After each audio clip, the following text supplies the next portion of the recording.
ನನ್ನ ನೆಲದ ಭಾಷೆಯು ದೂರ ಬಲು ದೂರ, ಈ ಮನಕಂತೂ ದಾರಿ ತೋರುತ್ತಿದೆ. ಆ ಭಾಷೆಯದೇ ಬೆಳಕು ಬೆಳಕುವ ಬೆಳಕು ಬೆಳಕುವ.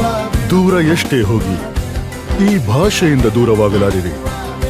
ವಿಮಲ್, ನಮ್ಮ ಭಾಷೆ ಕೇಸರಿ.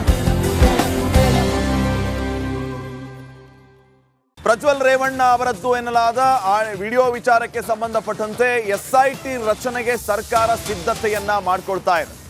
ಹಿರಿಯ ಪೊಲೀಸ್ ಅಧಿಕಾರಿ ನೇತೃತ್ವದಲ್ಲಿ ತಂಡ ರಚನೆ ಆಗುತ್ತೆ ಅನ್ನೋದು ಒಂದು ಕಡೆ ಆದರೆ ಯಾರು ಆ ತಂಡದ ನೇತೃತ್ವವನ್ನು ವಹಿಸ್ತಾರೆ ಅನ್ನೋ ಕೂಡ ಪ್ರಶ್ನೆ ಇರುತ್ತೆ.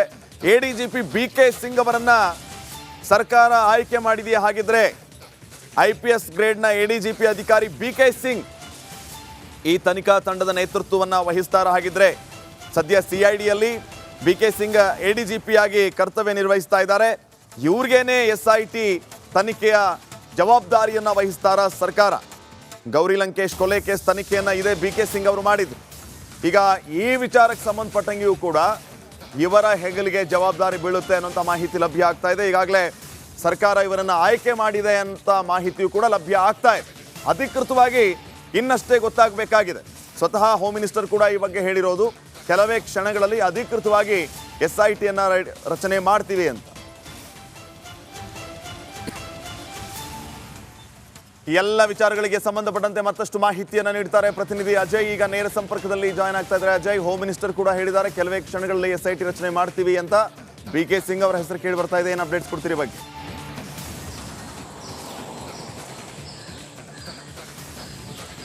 ಖಂಡಿತವಾಗ್ಲೂ ಶ್ರೀಪಾದ್, ಆಗಲೇ SIT ರಚನೆ ಆಗಿರುವಂಥದ್ದು. ಆದರೆ ಅಧಿಕೃತವಾಗಿ ಸರ್ಕಾರದಿಂದ ಘೋಷಣೆ ಆಗಬೇಕಷ್ಟೇ. ಆದರೆ ನೆನ್ನೆ CM SIT ಕೊಡ್ತೀವಿ ಅಂತ ಹೇಳಿದರೆ, ಆದರೆ ಈಗಾಗಲೇ ಹೋಮ್ ಮಿನಿಸ್ಟ್ರು ಕೂಡ ಹೇಳಿದರೆ ಇವತ್ತು ಅಧಿಕೃತವಾಗಿ ಏನು ಸರ್ಕಾರ ಅಂದರೆ ಹೋಮ್ ಮಿನಿಸ್ಟ್ರು ಕೂಡ ಹೇಳಬೇಕಾಗತ್ತೆ. ಇನ್ನು SITಯನ್ನು ಏನು ಮುಖ್ಯಸ್ಥರಾಗಿ ಈಗಾಗಲೇ BK ಸಿಂಗನ್ನು ಈಗಾಗಲೇ ಆಯ್ಕೆ ಮಾಡಲಾಗಿರುವಂಥದ್ದು ಈ ಒಂದು ಕೇಸಿಗೆ. ಆ BK ಸಿಂಗ್ ನೇತೃತ್ವದಲ್ಲಿ ಈ ಒಂದು ತಂಡವನ್ನು ರಚನೆ ಮಾಡಲಾಗತ್ತೆ. ಅದರಲ್ಲೂ ಕೂಡ ಅವರಿಗೆ ಬೇಕಾದಂಥ ಏನಂದರೆ ಏನು ಸಾಕಷ್ಟು ಒಂದು ರೀತಿ ಪರಿಣಿತಿ ಹೊಂದಿರುವಂಥ IPS ಅಧಿಕಾರಿಗಳಿಬ್ಬರನ್ನ ನೇಮಕ ಮಾಡಲಾಗುತ್ತೆ. ಆನಂತರ DYSP ಲೆವೆಲ್ ಇರುವಂತಹ 3 ರಿಂದ 4 ಜನ ಅಧಿಕಾರಿಗಳನ್ನು ಕೂಡ ಇದರಲ್ಲಿ ಆಯ್ಕೆ ಮಾಡಲಾಗುತ್ತೆ. ಆನಂತರ ಈ ಒಂದು ಟೀಮನ್ನು ಕೂಡ ಫಾರ್ಮೇಷನ್ ಮಾಡಲಾಗುತ್ತೆ.